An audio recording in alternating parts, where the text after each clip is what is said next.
제가 마가복음 강해를 선택해서 이렇게 하는데 복음서에 보면 귀신 얘기가 참 많이 나와요. 이게 우리 집사람한테 또 귀신 얘기가 또 걸렸다. 건너뛰고 가라는 거예요. 그럴 수가 없잖아요. 쭉 읽어 나가야 되는데 어제 밤늦게까지 다 해서 PPT 작업을 다 해서 저장을 확실하게 하고 내가 그 전에 읽은 책 중에 귀신에 관한 책을 쓰는데 그 사람이 방해가 그렇게 많았다는 거예요. 그래서 뭐 설마 나한테야 뭐 나는 뭐 나 같은 예수도 알고 바울도 알았다지만 뭐 내가 뭐 그랬는데 아침에 6시에 일어나가지고 이걸 다시 하려고 하는데 아무리 찾아도 없는 거예요. 어제 저장해 놓은 게.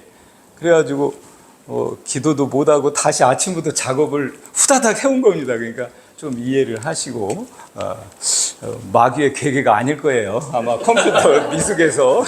근데 우리가 이 강해 설교를 제가 이 마가복음을 택한 이유가 있어요. 사복음서 중에 가장 원초적이고 원형이 살아있는 복음서고 이 마가복음을 가지고 마태가 마태복음을 쓰고 누가가 누가복음을 썼다는 거예요.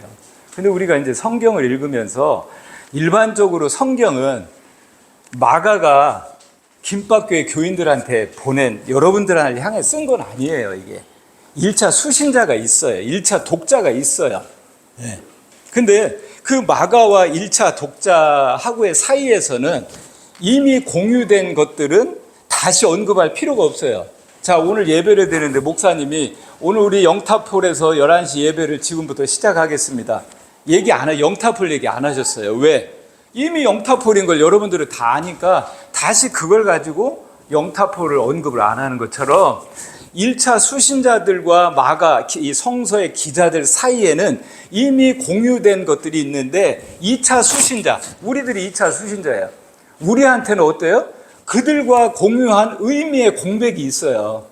그 의미의 공백을 이해하고 찾아 들어가면서 본문을 우리가 받아들여야지. 그래서 설교가 필요한 거예요. 네. 그래서 성경 공부가 필요한 거지. 그냥 펴놓고 그냥 기절 아무데나 읽고 묵상하고 그걸 자기한테 직접 적용하려고 들면 문자주의에 빠져버리게 되는 거예요. 근데 대표적인 게 귀신 얘기예요. 귀신 얘기. 이게 목사님들 내가 귀신 설교도 많이 찾아봐요. 요새 유튜브가 많으니까 하는데 다 그냥 귀신의 뭐에 대한 얘기는 없고 그냥 쫓아야 되고 뭐 귀신을 어떻게 되고 이런 방법적인 것들만 넘쳐나요. 심지어 유튜브에 귀신 쫓는 방법도 있어요. 이렇게. 그러니까 너무너무 혼란스러운 내용들인데 재밌는 거는 수룹바벨 성전, 그걸 제2성전기라고 그래요. AD 70년까지. 그러니까 BC 516년에서 AD 70년까지. 딱 보면 어디예요, 그게? 마가복음이 그때 기록이 됐고 예수님의 사역이 그때 이루어졌어요. 그 기간을 제2성전기라고 그래요. 수룹바벨과 헤롯 성전이 있었던 때라고 해서. 근데 그때 당시에 구약에서 수천 년간 내려왔던 그 문헌의 기록보다 고 예수님이 임박해서 오셨을 때 이 복음서 중심으로 귀신 이야기들이 쏟아져 나와요. 예? 왜 그렇죠? 지금 복음서 지난번에 제가 한 번 했어요. 저 그때도 상당히 민감하게 공부해가지고 더러운 영에 대해서 설교 한번 했어요. 제가 뭐 다 잊어버리셨겠지만. 근데 오늘 또 이렇게 하거든요. 근데 왜 그 복음서에 보면 사도행전 내가 우리 알리하고 하면서 보면 곳곳에 귀신의 역사들이 그런 것들이 하는데 오늘날 왜 귀신 역사가 없죠? 오늘 제 PPT 어제 뭐 그거 방해한 건가요? KBS 9시 뉴스에 귀신 이야기가 나오나요? 네? 귀신이 없어졌나요? 과학 때문에? 과학이 무서워서 귀신이 다 정체를 감췄나요? 왜 그럴까요? 여러분들 귀신이 무서우세요? 여러분 사업 망하는 게 무서우세요? 솔직하게 속에서 대답하세요. 우리는 귀신에 대해서 성경에 이렇게 나와 있지만, 그래서 오늘 한번 여기서는 또 왜 이 예수님의 이 마가가 이걸 기록을 또 해 나가고 있나 한번 봅시다. 여기 보시면 먼저 이 내용을 강의를 한번 합시다. 제가 여기 빨간색으로 이렇게 했어요. 큰 무리가 많은 사람들이 더러운 귀신들. 예수님 앞에 뭐 무리도 큰 무리예요. 여기 어디에서? 유대와 예루살렘은 뭐 이제 그 갈릴리를 중심으로 하면 남쪽, 그 다음에 이두메와 요단강 건너편 동쪽, 이 이두메는 에돔 족속들이 옮겨와 살았던 지역이에요. 그 다음에 두로와 시도는 지중해 쪽 서쪽, 그쪽의 도시 국가들. 자, 유대와 예루살렘 유대인들, 이방인들 동서남북에서 갈릴리와 가버나움에 사역하던 예수님 있는 대로 사람들이 모여들었다는 거예요. 그것도 어떤 무리가? 큰 무리가, 많은 무리가, 많은 사람을. 그러는데 예수님 뭐라고 하세요? 여기 보시면 11절에 여기 12절, 예수께서 자기를 나타내지 말라고 많이 경고하시니라. 여러분들 이거 앞에서 또 봤었어요. 문둥병자를 고치셨어요. 근데 예수님이 너 절대로 말하지 마. 제사장한테만 가서 얘기해. 예수님이 왜 이미 그 사람들이 병 고치러 온 데서 문둥병자를 고쳤는데 너 말하지 마. 아무에게도 와. 여긴 또 뭐예요? 이렇게 많은 사람들이 왔는데 나타내지 말라고 경고하시니라. 우리 성경이 그냥 대충 넘어갈 것 같은데 이런 대능들이 있거든요. 왜 그럴까요? 자, 예수님이 복음 하나님의 나라를 전파하는 그 사역을 하시는 데는 사람이 필요하죠. 김밥교회 저는 사람이 좀 많이 왔었으면 더 좋았을 것 같아. 1년 동안. 네. 사람을 통해서 하는 거니까 그럴 것 같잖아요. 근데 많은 무리들이 이렇게 왔는데 예수님 너 뭐 나타내지 마라. 너 조용히 해, 조용히. 귀신이 또 알아봤어요. 또 귀신같이 알아봤어요. 네. 아무 소리 하지 말라. 많은 무리가 있으면요. 여러분들 보세요. 그냥 교회만 놓고 봅시다. 큰 교회하고 작은 교회, 김밥 교회하고 뭐 어떤 모 교회, 큰 교회, 몇천 명이 모이는 교회하고 비교를 해보세요. 어느 쪽에 있는 게 힘이 있습니까? 큰 교회죠. 사람들은 소속의 본능이 있어요. 내가 좀 힘 있는 사람, 청와대 누구하고, 뭐 윤석열하고 한동훈하고 뭐 이렇게 줄이 다면 그거 딱 가면 자랑하죠. 뭔가 무리라고 하는 거는 힘과 그 다음에 예수님의 인기가 있어요, 없어요? 이 정도면 인기 있어요. 이 정도면 몇천 명, 몇만 명 목회도 하고 뭐 예수님 이것만 가지고도 뭐 하나님의 나라 전파하는 효과적으로 뭐 유대를 뒤집어 버릴 수도 있었겠죠. 예수님은 그게 아니셨다. 예수님의 방법은 참 이게 이때 당시 제2성전기 때 유대 민족들 가운데는요, 그들은 메시아 대망 사상이 있었어요. 근데 그 메시아는 뭐다? 로마의 압제에서 자기 민족을 해방해서 다윗의 왕국처럼, 하스몬의 왕국처럼, 마카비 시대처럼 자기의 그거를 나라를 세워줄 리더, 이거에 대한 것들이 꽉 차 있었어요. 결국에 그 기대 때문에 제자들 12명 다 도망갔어요. 예수님 십자가 질 때. 고린도후서 찾아보시죠. 고린도후서 13장 4절. 여기 뭐 성경 안 가져오신 분들 이거 보세요. 함께 읽겠습니다. 시작. 그리스도께서 약하심으로 십자가에 못 박히셨으나 하나님의 능력으로 살아계시니 우리도 그 안에서 약한 의에게 대하여 하나님의 능력으로 또 함께 살리라.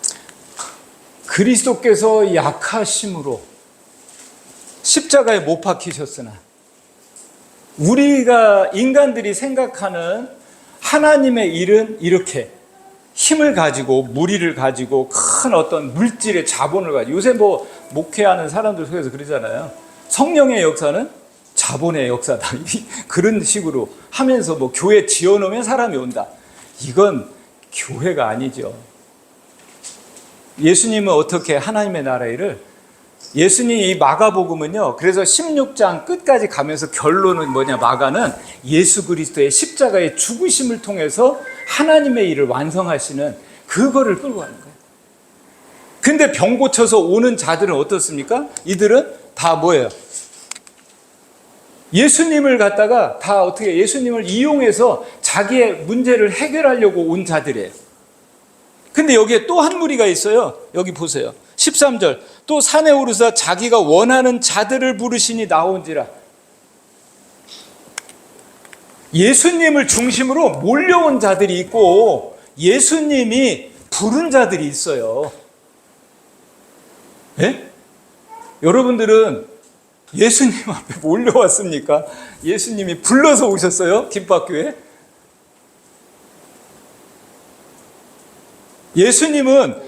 예수님이 부른 자들을 하고 이 사역을 하셨어요. 근데 그들도 다 도망갔어요. 다 떠나갔어요, 사실은. 그래서 신앙생활의 하나님의 일은요, 자원하는 자, 우리는 이사야 말씀을 가지고 대가 여기 있나이다, 저를 쓰십시오. 그래서 헌신의 기도라고 막 얘기를 해요. 예수님의 사역을 들여다보면 아니, 예수님이 부른 자, 마태를 부르시고 베드로 부르고 그들이 다 뭐 거의 예수님 십자가에 돌아갈 때 다 도망갔잖아요. 그래서 우리의 그 헌신, 뭐 주의 일 이런 것들도 하나님의 부르시면은요, 제가 연구실에서 야 준엽이 좀 오라고 해라. 제 아주 충성스러운 제자라서 준엽이 오라고 해라. 그게 와요. 와놓고서 하루 종일 제가 앉혀놓고 아무 소리 안 하고 있으면 걔가 뭐라고 하겠어요? 왜 부르셨? 부르시면은 하나님의 미션이 있어요. 미션이 있어요. 그냥 우리 뭐 편하게 잘 먹고 잘 살고 잘 누리라고 이렇게 해서 거기서 너한테 끝나라는 게 아니라, 어떤 사람이 가다가 함정에 빠졌다가 겨우 살아났어요. 큰일 날 뻔했네. 근데 심부름을 가던 사람이었거든요. 심부름을 가야지. 근데 그냥 나 큰일 날 뻔, 죽을 뻔했네. 살려줘서 감사하네. 그것만 하면 되겠어요? 가야 되겠죠. 이 무리들은 다 예수님을 떠나갔죠. 떠나갔습니다. 떠나갔고 부르심을 받은 그들, 그래서 나는 하나님 앞에 콜링이 있나, 부르심이 있나, 늘 이거를 묻고 가야 된다는 거죠. 자, 11절에 보세요. 근데 오늘 요 절은 더러운 귀신들도 어느 때든지 예수를 보면 그 앞에 엎드리고 이르되 당신은 하나님의 아들입니다. 네. 이때 바리새인과 서기관들은 예수를 하나님의 아들로 인정을 안 했어요. 그냥 특이한 일들을 많이 하는데 요셉의 목수의 아들, 이 정도로만 그냥 치부해버리려고 했죠. 근데 귀신들이 알아본 거예요. 귀신같이 알아보는 거예요. 하나님의 아들. 근데 곳곳에서 이런 현상들이 일어납니다. 근데 우리는 이 귀신에 대해서 여기 보십시오. 15절. 귀신을 내쫓는 권능도 가지게 제자들에게 전도도 하고 귀신을 내쫓는 권능도 가지게 하셨다 그랬어요. 자, 그러면 이 귀신에 대해서 우리가 뭐 이거에 대한 많은 뭐 타락한 천사들이 이렇게 돼서 이렇게 되고 뭐 많은 게 있는데 거기까지 다 들어가면 너무 어려우니까 한번 성경 몇 군데만 좀 찾아보십시오. 여기 제가 가져온 게 있을 것 같은데. 네. 여기 보십시오. 한번 같이 읽겠습니다. 시작. 내가 너로 여자와 원수가 되게 하고 내 후손도 여자의 후손과 원수가 되게 하리니 여자의 후손은 내 머리를 상하게 할 것이요 너는 그의 발꿈치를 상하게 할 것이니라. 여자의 후손과, 여기 여자의 후손 누구예요? 예수님이죠. 예수님. 그 다음에 뱀의 후손이 또 있죠. 신앙생활은요, 영적 전쟁 가운데 있는 거죠. 큰 구도는 지금. 그건 인정이 되세요?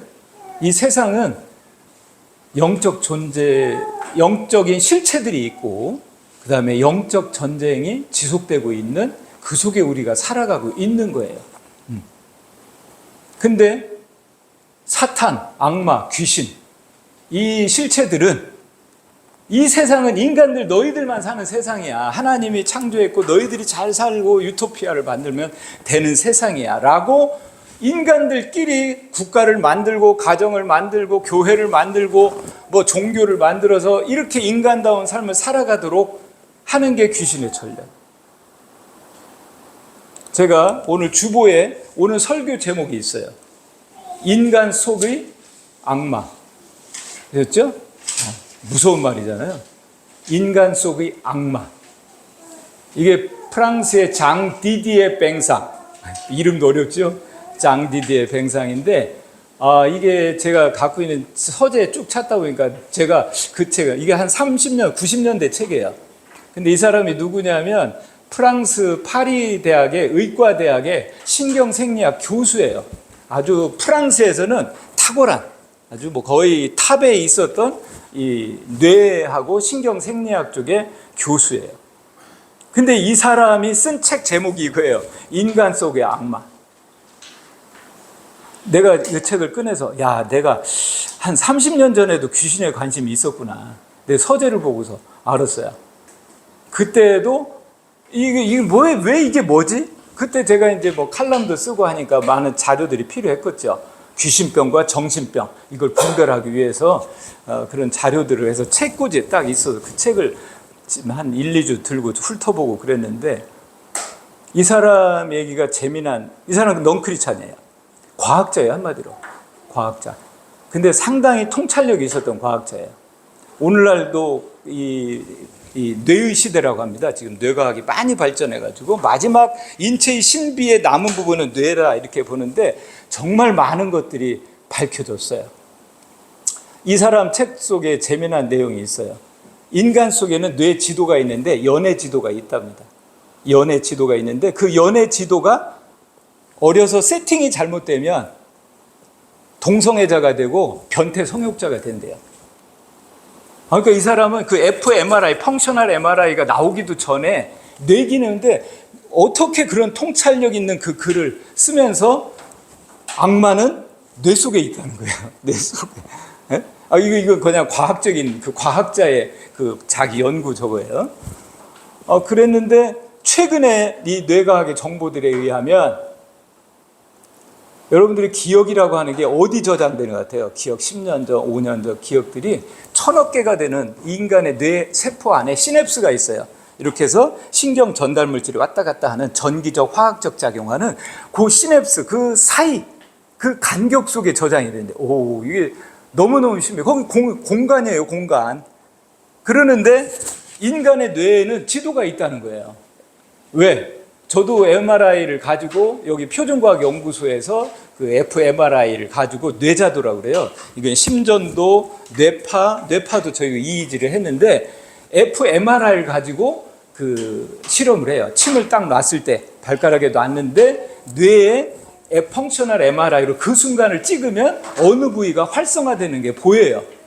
근데 이 MRI는 자석이에요. 어마어마한 자석. 여기 표준연구소 안에 있어요. 그래서 근데 지구가 자석이잖아. 이게 간섭을 받으면 안 되잖아요. 그래서 뮤메탈이라고 해서 특수 금속을 가지고 그 표준연구소의 한 공간을 밑에를 이렇게 바닥을 대리석 깔듯이 쫙 깔고 그 위에 fMRI를 놓고 사람을 놓고 침을 놓고 찍어요.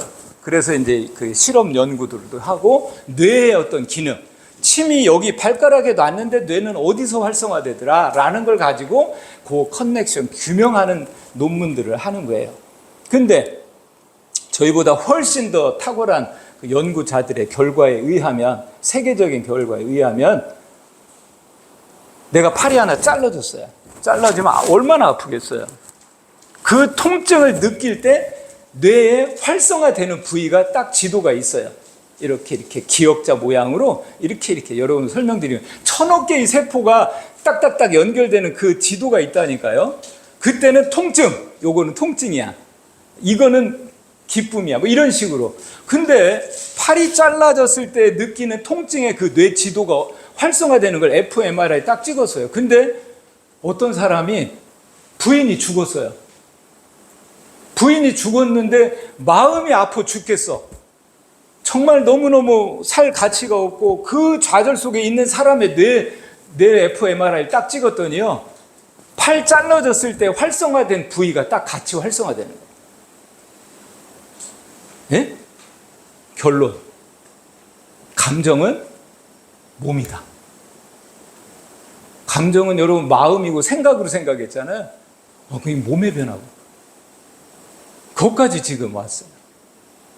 그러니 이 30년 전에 장 디디에 뱅상 이 사람이 그런 지도가 있고 이렇게 연결되는 게 있다라고 그 사람은 통찰을 가지고 이렇게 쓴 거예요, 자기가.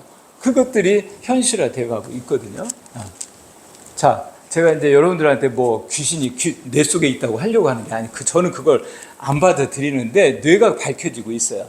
제가 전번에 설교할 때 좀 했어요.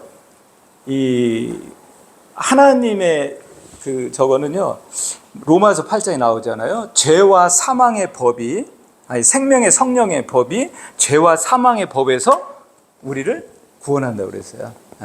자, 그러면 이걸 떨어지죠. 네? 중력이 작용하니까. 죄와 사망의, 생각을 해봐요. 죄와 사망에서 생명의 성령이 우리를 구출했다고 하면 돼요. 근데 뭐 거기에 법이라는 단어를 넣냐고요. 생명의 성령의 법이 죄와 사망의 법에서 우리를 구원했다. 그 말씀에 법이라는 단어를 왜 넣냐 이 말이에요. 그게 필드, 에너지 장인 거예요. 이렇게. 여기 있는 여러분의 단어 다 지금 적용받고 있어요. 적용받고 있어요. 자, 보세요. 이게 떨어지는데 내가 들고 있는 힘이 저항하는 힘이 있어요. 생명의 성령의 법이 죄와 사망의 법을 막고 있는 거예요. 이게 구원이라 그 소리예요. 나무가 물에 뜨잖아요. 풀역 때문에.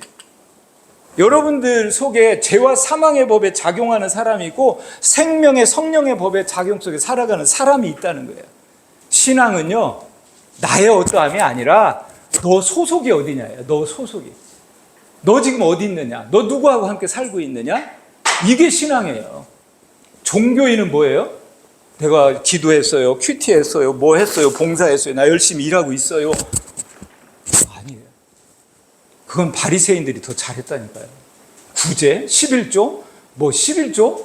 여러분들 11조 드렸다고 11조? 자기 재산이 아파트 값이 2배가 뛰었어요. 그거 환산해서 내야지 11조 다 된 거예요.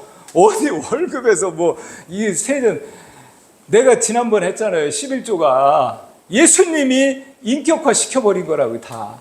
그걸 돈으로 설교를 하는 이 나쁜 목사들이 너무 많다니까요. 그래서 여기 우리는 영적인 질서 속에 이런 이 영적 전쟁 속에 여러분과 저는 전리품이에요. 살아가고 있는 전리품. 여러분들이 속으로 대답하세요. 한번 귀신 들려본 적이 있는 사람. 또 번쩍 이러지 마시고. 귀신 들려본 적이 있으면 내가 여기 나와서 좀 간증. 여러분들 속에 나는 귀신 들린 사람하고는 관계없어. 한 번도 나는 귀신 들린 적이 없어. 막 거품 물고 자빠지고 하는 걸 보면 더 그럴 거예요. 근데 오늘 성경을 같이 다른 데 읽어보면서 보시면 어떤 느낌이 드나 한번 봅시다. 자, 한번 여기 소리내서 한번 읽어보겠습니다. 시작.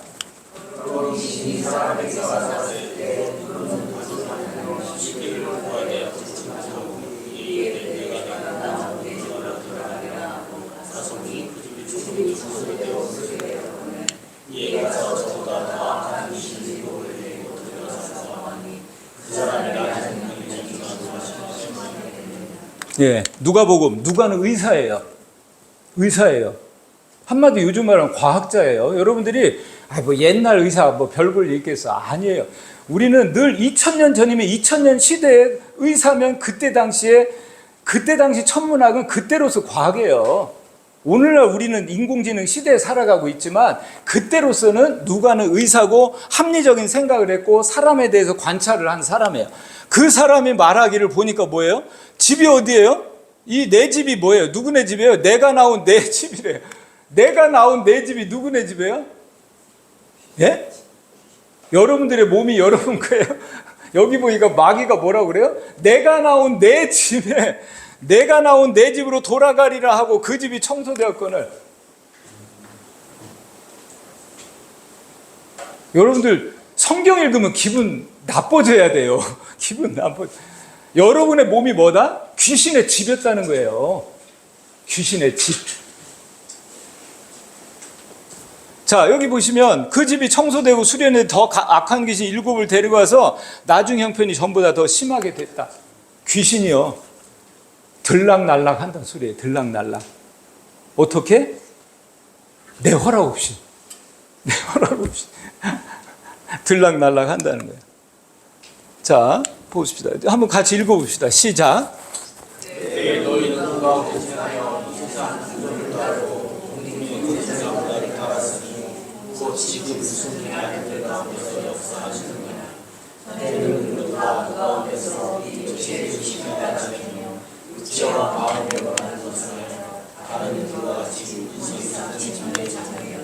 예, 이 에베소서의 이 말씀이 여러분들이 큐티를 하고 그러면 여러분들은 어디 이 말씀에 공감을 하세요?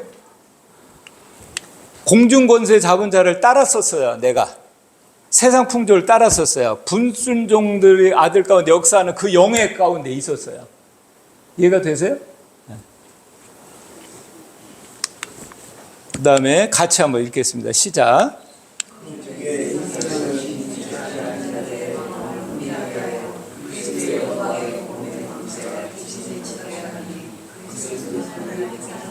이 세상의 신이 믿지 아니하는 자들의 마음을 혼미하게 하여. 여러분들 뱃속에서부터 믿었어요? 아니잖아요. 믿기 전이 있었죠. 어떻습니까? 여러분과 저는 어떻다? 이 세상에는 하나님을 대적하는, 그래서 마귀, 악마, 사탄은 대적하는 자, 그런 뜻이에요. 거기에 뭐 귀신이 있고 뭐 다이몬이 있고 다이오가 있고 바알세불이 있고 나눠지고 하는데 그런 거 잘 몰라요. 근데 어쨌거나 영적 실체가 있어 가지고 그 영적 실체가 하나님을 대적하고 영적 실체가 인간들을 볼모로 잡아 가지고 이 세상에 다스리고 이 세상 속에서 하나님 모르게, 예수 그리스도의 십자가 사역을 모르게, 네 맘대로 살아, 육체의 소욕대로 살아, 너 하고 싶은 대로 살아, 이 세상이 다야, 이렇게 우리를 가려왔다는 거예요. 그렇다면 여러분과 저는 귀신 들렸었다, 안 들렸었다? 귀신 들렸었다. 아시겠어요?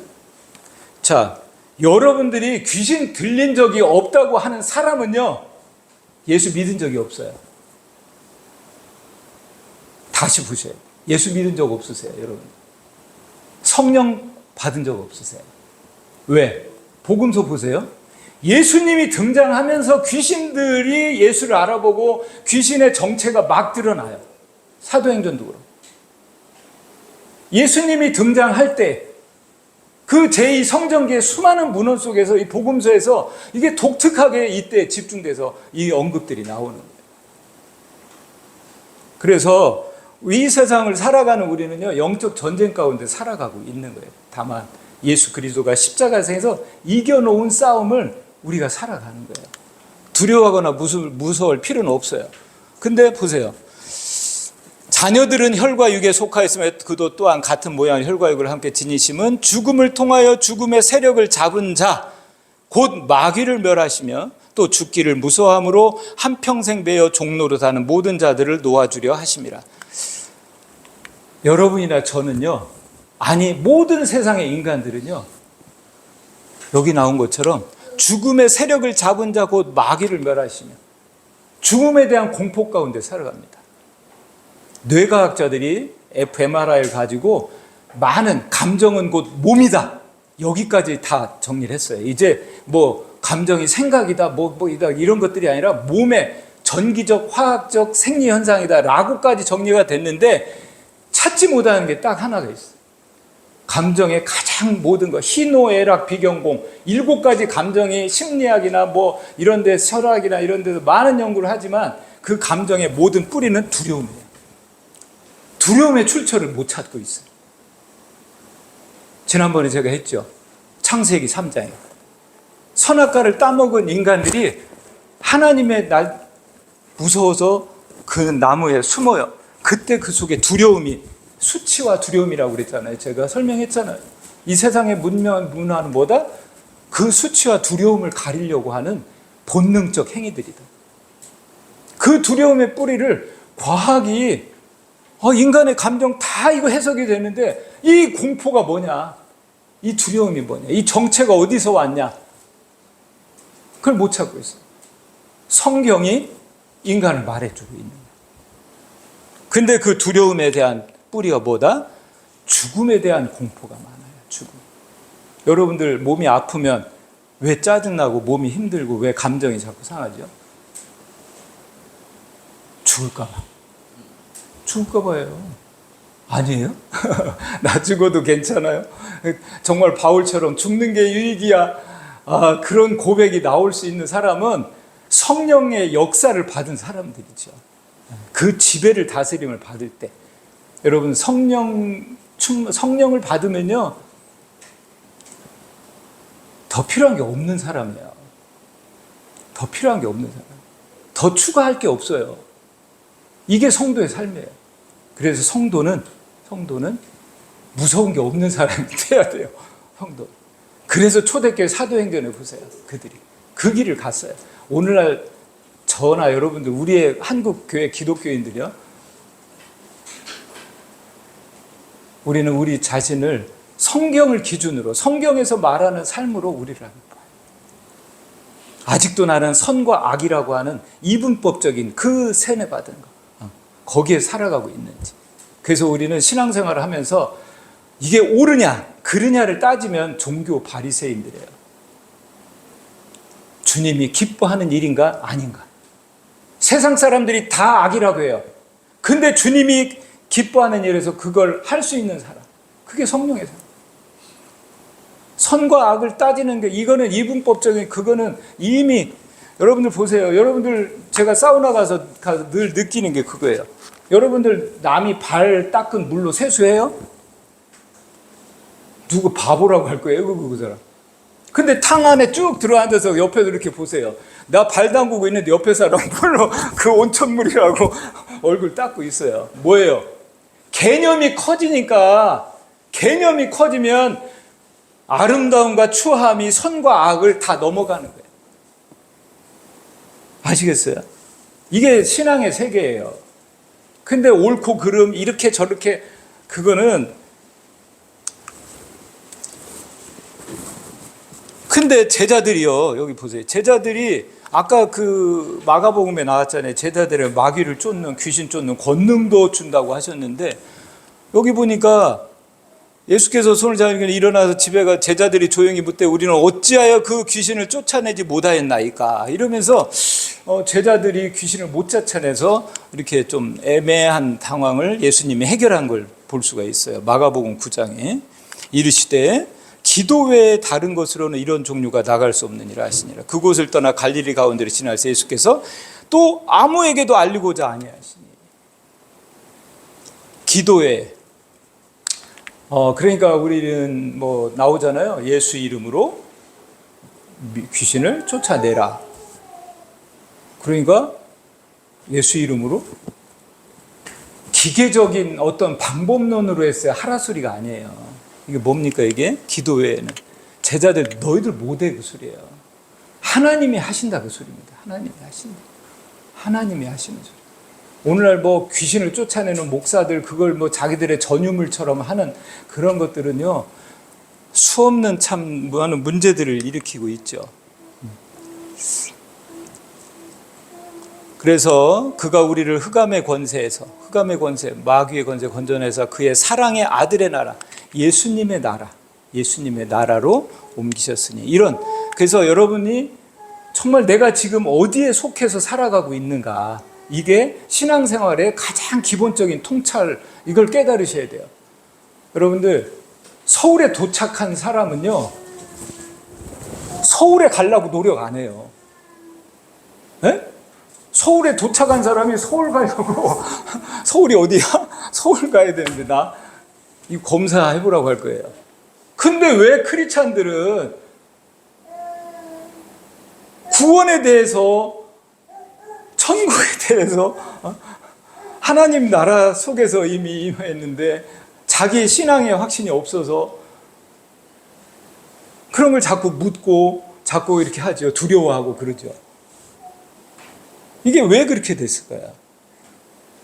예수 그리스도의 십자가의 다 이루심, 이거에 대한 마귀가 자꾸 그 은혜의 역사를 가리우는 거예요. 박영선 목사님의 하나님의 열심이라는 책은 참 그 제목이 저한테 많은 적을 줬어요. 학창시절에. 근데 하나님의 열심. 근데 우리는 오늘날 기독교인들은 인간의 열심. 그게 아니라 하나님이 하셨다는 거야. 하나님이 하신다. 그 안에서의 하나님이 하신 거를 누리면서 그 다음에 그 우리에게 주어진 그 부르심의 명령들을 이루어 나가는 되는 거죠. 그래서 여기도 보시면 기도를 계속하고 기도에 감사함으로 깨어있으라. 또한 우리를 위하여 기도하되 하나님이 전도할 문을 우리에게 열어주사 그리스도의 비밀을 말하게 하시기를 구하라. 내가 이 일 때문에 매임을 당하였노라. 그리하면 내가 마땅히 할 말로서 이 비밀을 나타내리라. 외인에게 대해서는 지혜로 행하여 세월을 아끼라. 여러분, 우리가 할 일은 이거예요. 이거죠. 기도, 감사함으로 깨어있고 또 그리스도의 비밀을 말하게 하시기를 구하라. 그리스도의 비밀이 뭐죠? 그리스도의 비밀. 여러분들, 그리스도의 비밀을 말하게 하시기를 구하라. 내가 이 일 때문에 매임을 당했다. 여러분들이 매임을 당하셨나요? 그리스도의 비밀을 말하기 위해서? 아까 말씀드렸죠. 이 세상에는 많은 것들이 힘으로, 어떤 능력으로, 자본으로, 물질로 이렇게 보란듯이 하는 게 아니라 예수 그리스도의 십자가에 죽으시는 약함으로 우리가 이해가 안 되는 방법이에요. 예수님의 십자가의 사건은, 그 형벌은요, 로마의 시민들의 죄수들은 그 형벌로 죽이질 않았어요. 왜? 너무너무 처참해서. 그래서 그게 로마가 지배했던, 식민지로 정복했던 나라의 형벌인데, 그것이 너무 처참해서 로마 시민이 살인죄를 줘도 십자가 처형은 안 했어요. 근데 예수님을 거기다가 매달아 버린 거예요.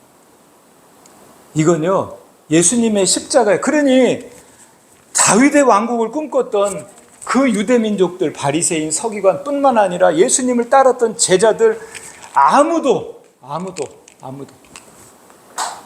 그래서 인간은 이 복음을 받아들일 수 있는 지혜가 없어요. 지식이 없어요. 내가 믿은 게 아니에요. 믿게 하신 거지.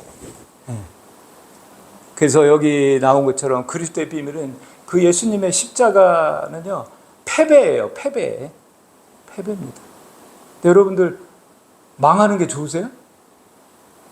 내가 믿는 내가 믿는 하나님이 전능하시고 능력 있고 나를 병에서 고쳐주고 내 사업을 잘되게 하고 내 자식 잘되게 하고 이런 자랑거리가 있고 뭐 이런 것들로 해야지 영향력 있게 전도가 될 것 같고 그러잖아요.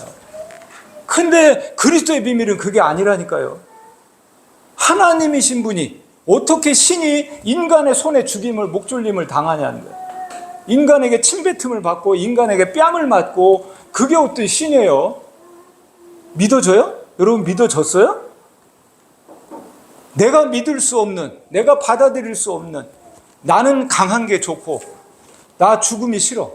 근데 그 죽음을 자청해서 오셨어요. 성전 앞에서 그러시잖아요. 예루살렘 성전에 허물어라. 내가 사흘 만에 다시 세우리라. 근데 그거는요, 예루살렘 성전은 AD 70년 로마 티토 장군에서 완전 초토화가 됩니다. 돌 위에 돌 하나도 남지 않을 거라고 예수님 예언을 했어요. 그때 왜요? 헤롯이 아까 이두메 지역 사람이에요. 에돔 사람이에요. 근데 유대 나라의 왕으로 왔는데, 유대 사람들은 왕은 누가 돼야 돼? 다윗의 혈통이 해야 돼. 근데 이거는 이두메 아에돔 족속인데 이게 받아들여져요? 안 되니까 환심을 사기 위해서, 유대 사람들은 성전을 귀하게 여기는구나. 그래가지고 헤롯이 그때 당시 로마에 많은 금들이 있으니까 금을 왕창 보내주는 거예요. 그래서 예루살렘 성전을 심리 밖에서도 그 빛이 보인대요. 그 정도로 금을 발라버렸어요. 근데 그거를 로마의 티토 장군이 와서 무너뜨리니까 로마 군인들이 어떻게 해요? 벽돌에 붙은 금대 갈라고 돌 위에 돌 하나가 남지 않도록 다 부셔버렸다니까요.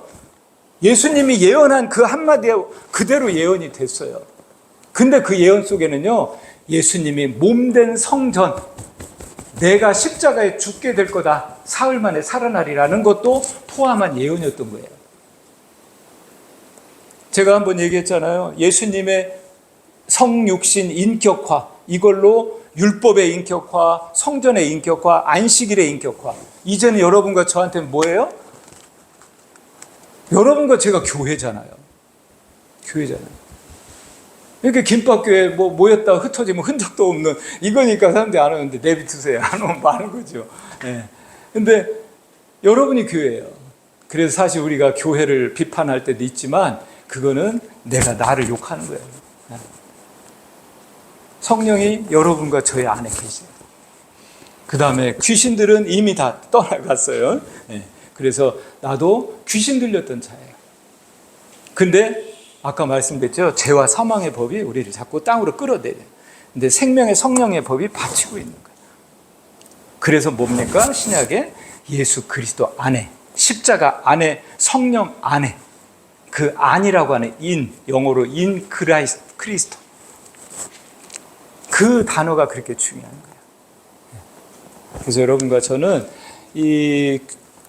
오늘날 이 세상을 보면서 이걸 뭐라고 이제 설명들을 하냐면요. 악의 평범성이라고 합니다. 악의 평범성. 귀신이 너무너무 이제 보편화돼 가지고 보편화돼 있어서 사람들이 무뎌져 버린 거예요.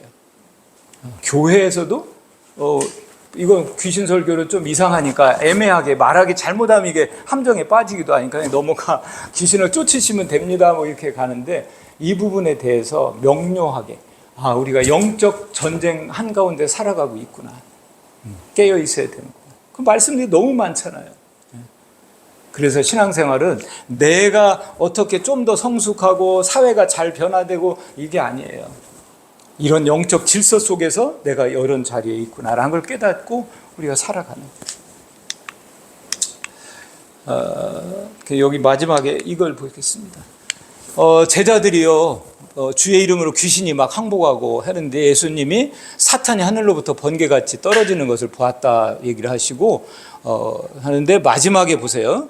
그러나 귀신들이 너희에게 항복하는 것으로 기뻐하지 말고 너희 이름이 하늘에 기록된 것으로 기뻐하라 하시니라. 예수님 말씀입니다.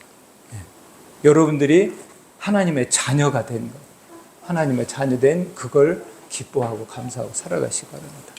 같이 기도하시겠습니다.